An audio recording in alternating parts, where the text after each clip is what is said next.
Bonjour et bienvenue dans votre émission Mandarin TV Débat. Début juillet, le magazine économique Challenge a publié un numéro spécial sur la Chine, intitulé « Chine. Elle nous fascine et nous fait mal ». C'est un numéro très dense qui comporte 3 parties. Les zones de tension, la grande mutation intérieure, grandeur et dérapage industriel.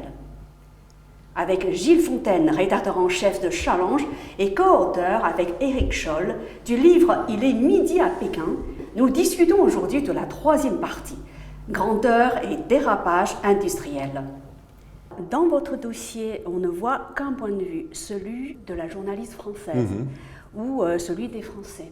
Et pourquoi vous n'avez pas essayé d'interroger quelques acteurs chinois qui ont œuvré dans ce domaine? Peut-être qu'il aurait fallu entendre leur point de vue, leur donner l'occasion de s'exprimer.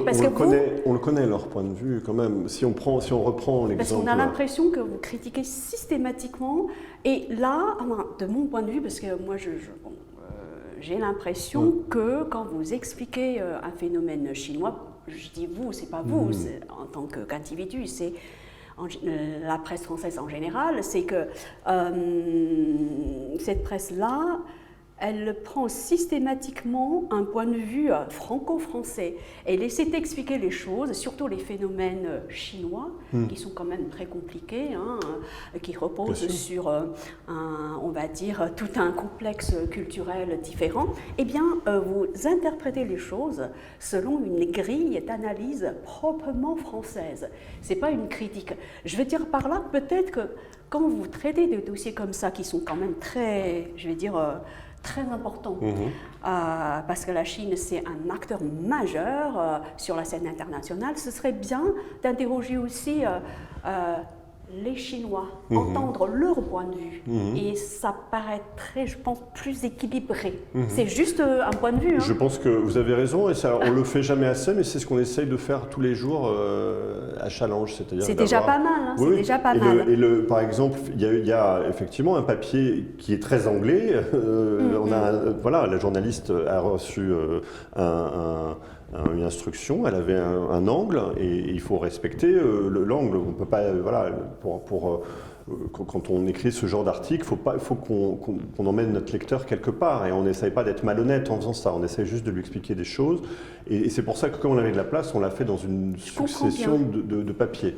Et donc si vous regardez le deuxième, par exemple dans cette séquence, il y a l'indépendance des télécoms en marche, qui est un papier fait par notre journaliste Adrien Schwitter, qui lui passe son temps à rencontrer des gens chez Huawei, chez Lenovo, chez tous les fabricants, et donc il est aussi à l'écoute de ce que nous disent ces gens-là, et comme avec tous les industriels européens, américains, on est capable d'être à la fois, là c'est ce que j'ai essayé de vous dire à travers ces différentes émissions, on peut être critique et objectif et constructif, mais en restant bienveillant. Mais je pense que nos lecteurs nous demandent de ce regard critique sur les choses, un peu poil à gratter, et on ne peut pas juste faire un magazine en disant tout va bien, tout le temps. Je comprends votre position. Et d'ailleurs, c'est l'école française du journalisme. Et les gens qui ont lu le dossier, et vous-même d'ailleurs, vous m'avez dit aussi que finalement, c'était un dossier assez équilibré. Voilà, on n'a pas fait. J'ai pas utilisé le mot équilibré. J'ai utilisé le mot dense.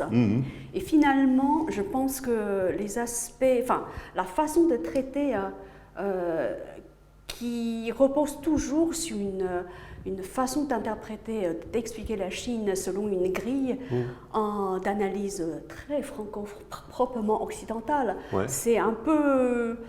C'est ça, en fait, qui me... Oui, mais nos lecteurs sont français. Qui m'interpelle, voilà, le mot interpelle. Mais nos lecteurs sont...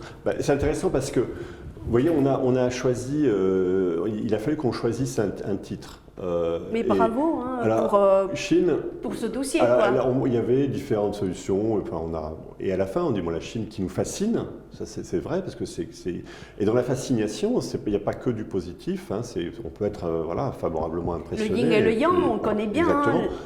Et puis, oui, la Chine qui nous fascine et nous dérange. Je crois qu'il y avait un mot un peu comme ça. Mais déranger, c'est un peu faible comme mot. On n'est pas dérangé par la Chine.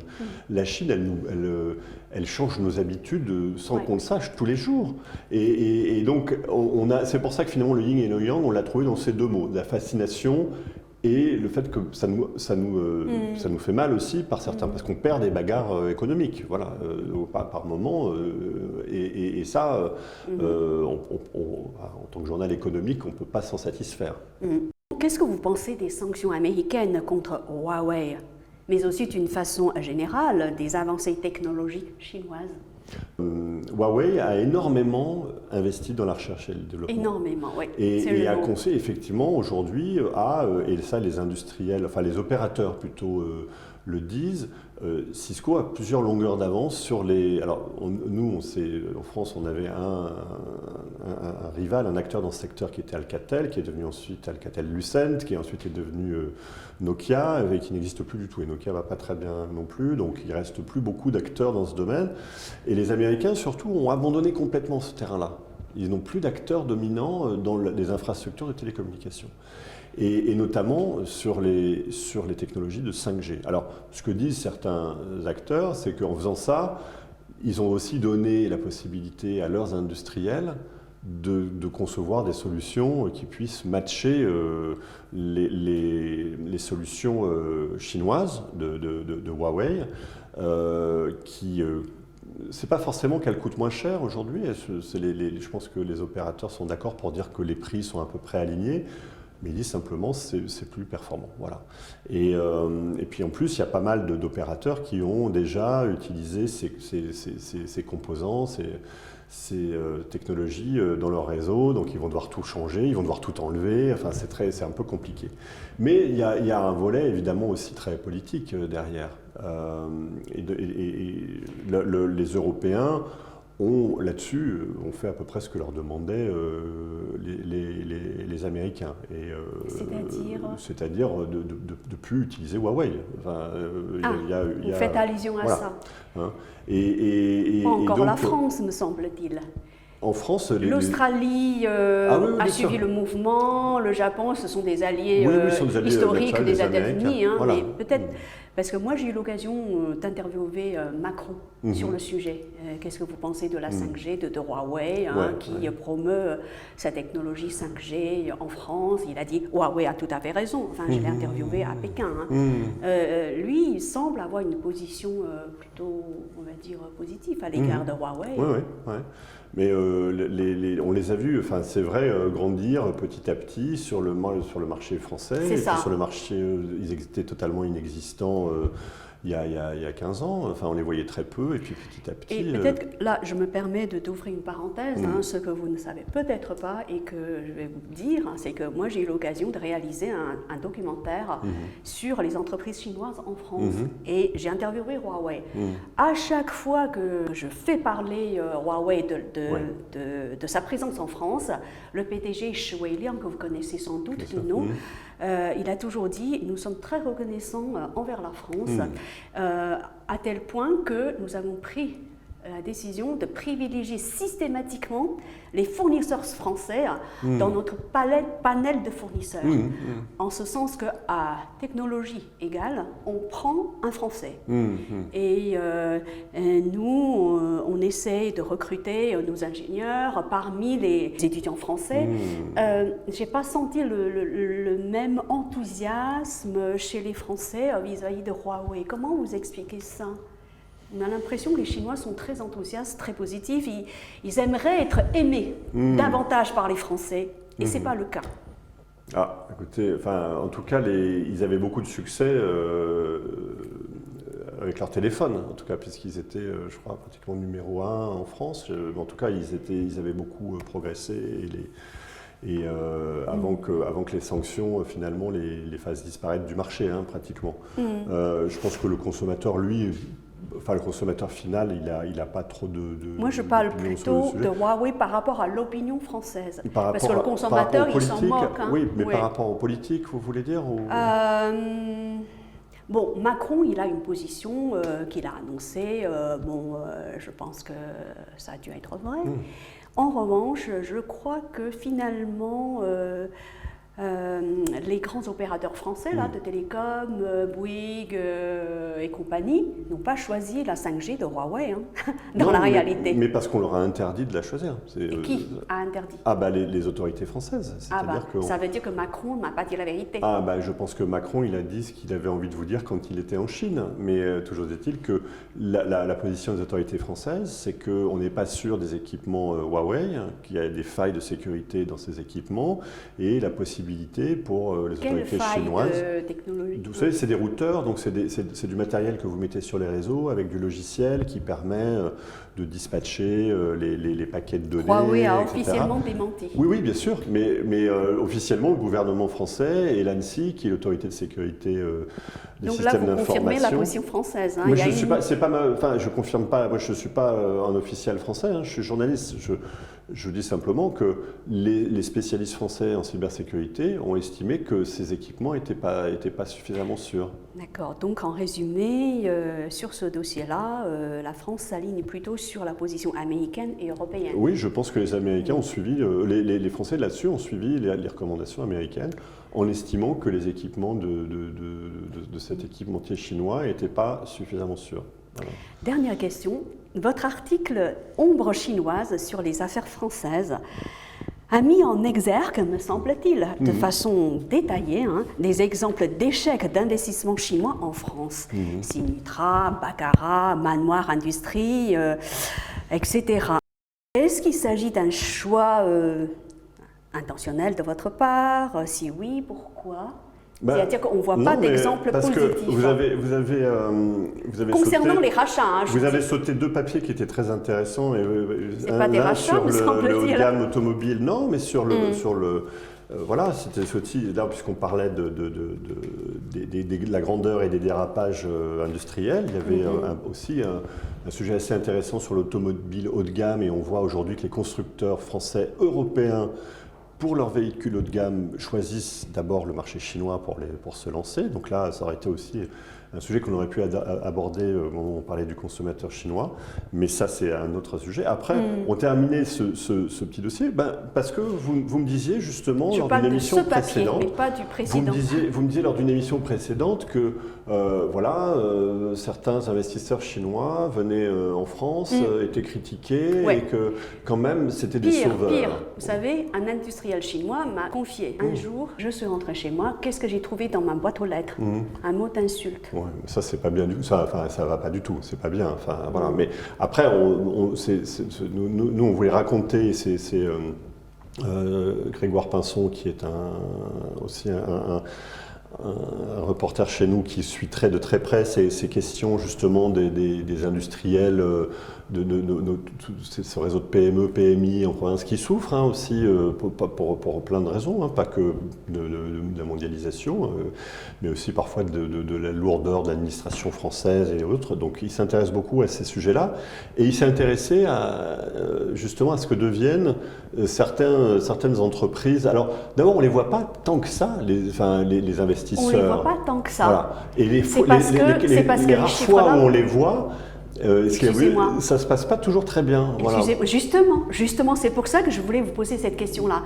Vous savez combien y a-t-il d'entreprises chinoises en France? Non, je ne sais pas. C'est important de connaître ce chiffre-là. Mais qui sont implantées en France, oui, qui ont des filiales. Les filiales d'entreprises chinoises qui sont implantées en France aujourd'hui. Vous connaissez le chiffre? Ça, c'est le chiffre que je n'ai pas inventé. Ça m'a été donné par Business France. Business France, d'accord. Plus de 900. D'accord. Plus de 900.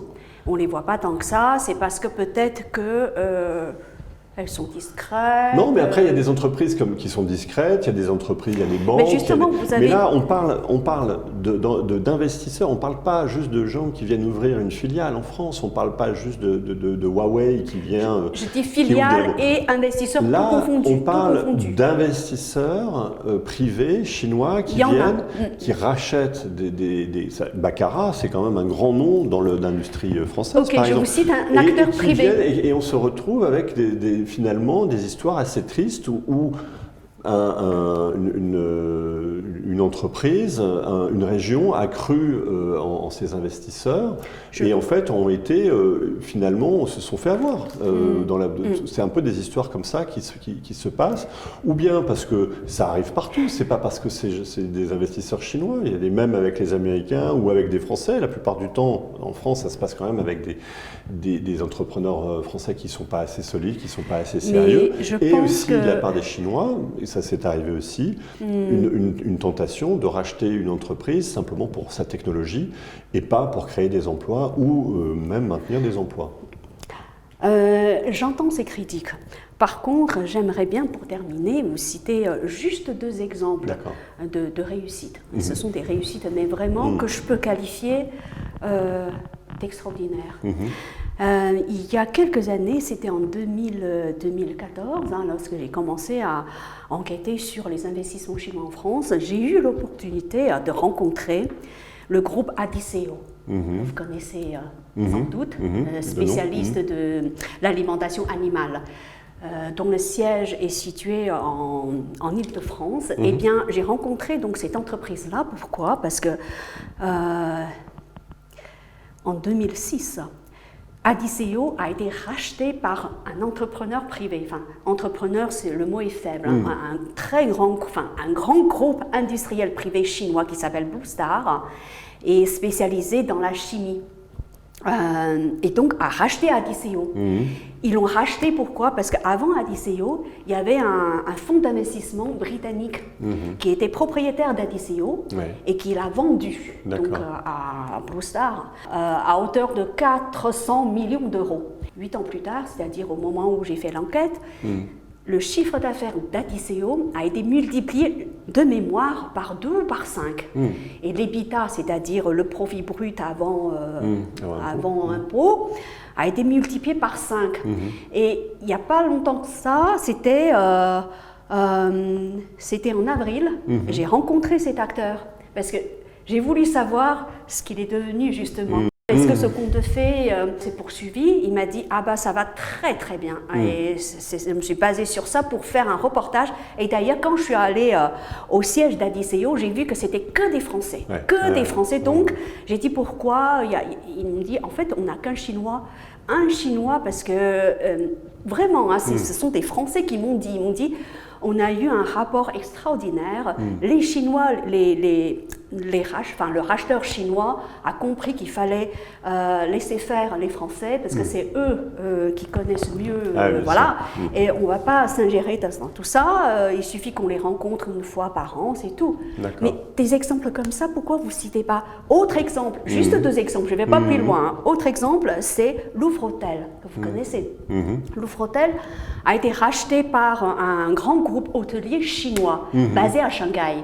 Et depuis qu'ils ont racheté cet hôtel-là compte ouvrir 100 hôtels par an en Chine et ailleurs. Avant, la fréquence était de 60. Et c'est la directrice marketing qui me l'a dit. Je l'ai enregistré. Elle est très enthousiaste. Mais vraiment, parce que non seulement les fonds de cet acteur chinois spécialisé dans l'immobilier a été Louvre-Hôtel. Oui, mais Louvre-Hôtel, on n'en a pas parlé dans ce dossier, on en a parlé dans Challenge par ailleurs. D'accord. Non, mais c'est juste pour vous dire que ce serait plus équilibré si vous citiez ces 2 exemples, c'est tout. Oui, mais on ne peut pas à chaque fois reciter les mêmes exemples. Enfin, si vous voulez, moi j'avais l'impression... C'est pas une critique, c'est juste un constat en lisant ce papier-là, anglais sur les... Je ne voudrais pas que vos téléspectateurs pensent que Challenge a un biais par rapport à ces sujets, notamment par rapport à la Chine.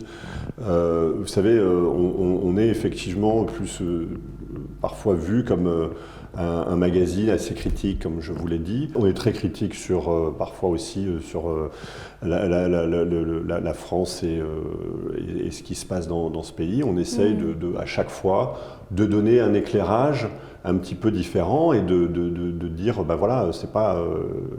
Tout n'est pas toujours rose, même si on a quand même un biais. Bien sûr, je suis entièrement d'accord avec vous, mais je trouve juste que ce papier-là, qui est entièrement consacré au rachat chinois en France, et dans ce papier-là, pas un seul exemple non, parce que le titre, c'est les ombres chinoises. Ah oui.